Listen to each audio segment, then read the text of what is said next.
This is the video for the 8th grade math practice.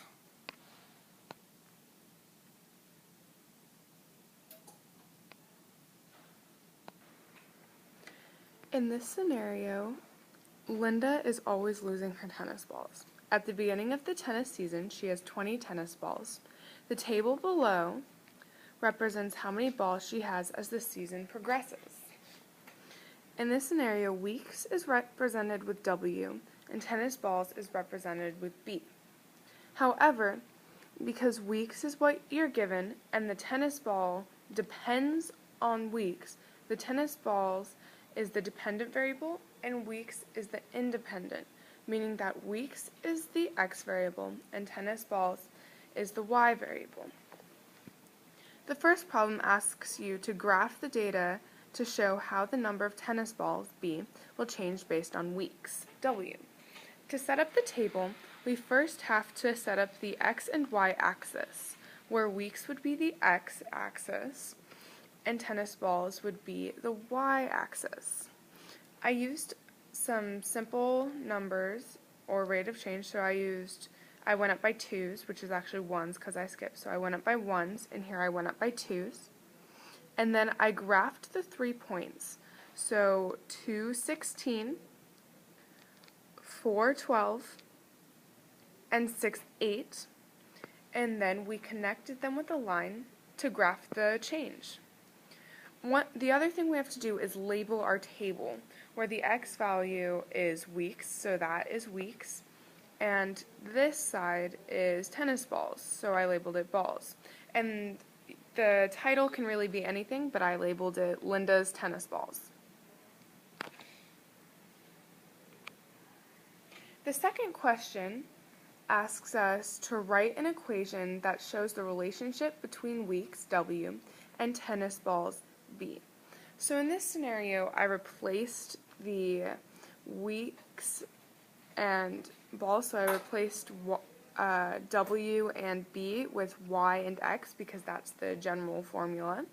So we have the general linear formula Y equals mx plus B. And here's the table that we were originally given. So m is the slope of the graph, and to do that we have to find the rate of change. So we draw the carets here to find that x is increasing by 2, or W is increasing by 2, and B is decreasing by 4, or increasing by -4. To find slope, we have to do the change in y over the change in x, which is -4 over 2. So the slope is -2. We can then plug it into the equation as m to get y equals -2x plus b, or b equals -2x plus w.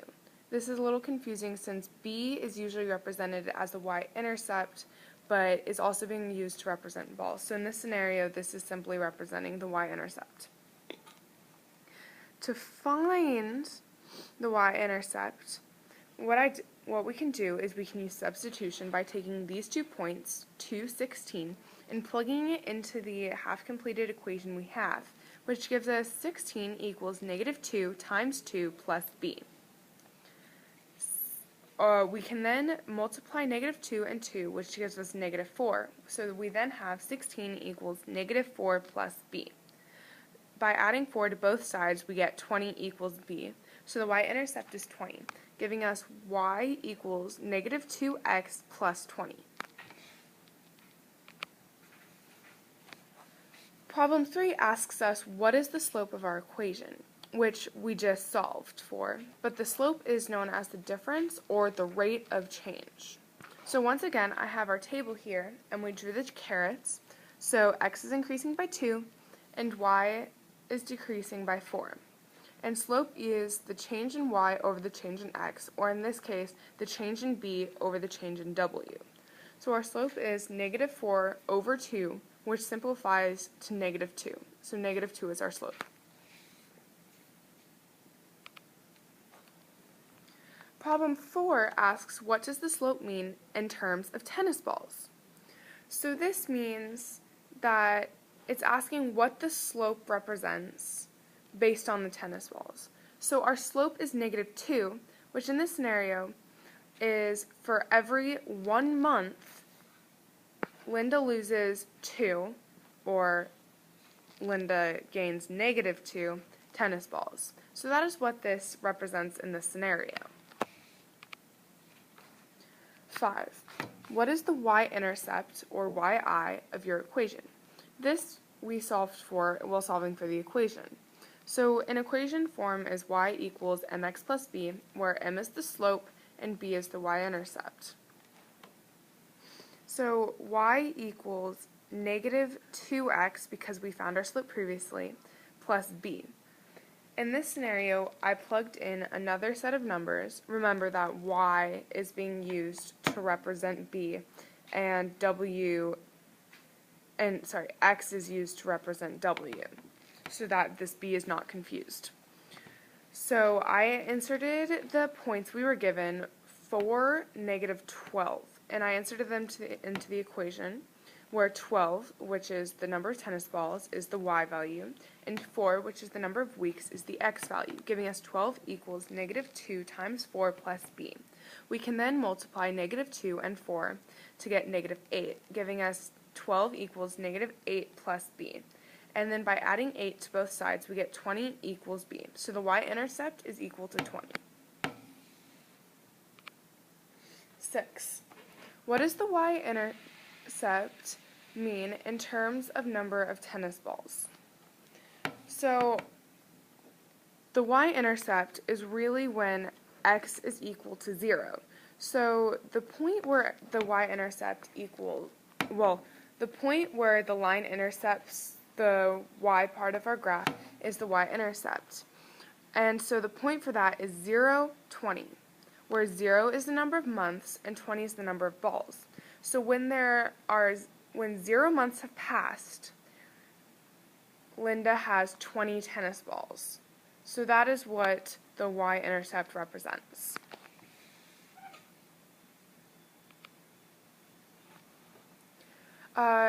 This number 7 asks us to use the equation to show how many tennis balls she will have at week 5.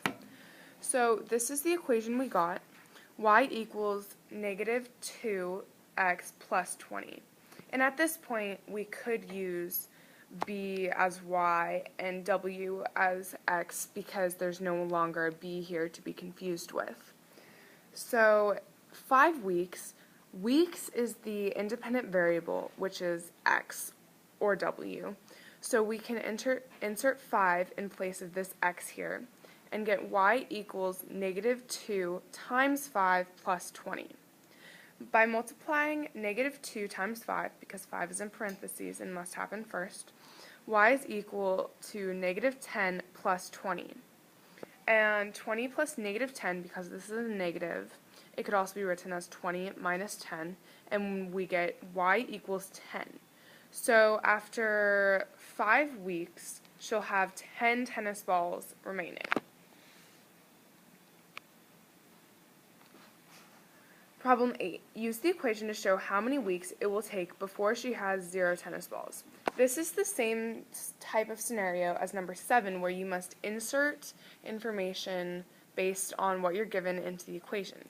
In this case, however, it's asking us when she'll have 0 tennis balls.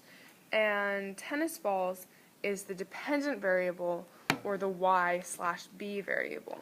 So we would insert the 0 into the y spot, still using our equation, giving us 0 equals -2x plus 20. We're trying to even it out to get x by itself, since that's what we're trying to solve for. So we can subtract 20 from both sides, giving us -20 equals 2x. We can then divide both sides by -2, and these two negatives will cancel each other out, giving us 10 equals x. So after 10 weeks, Linda will have 0 tennis balls.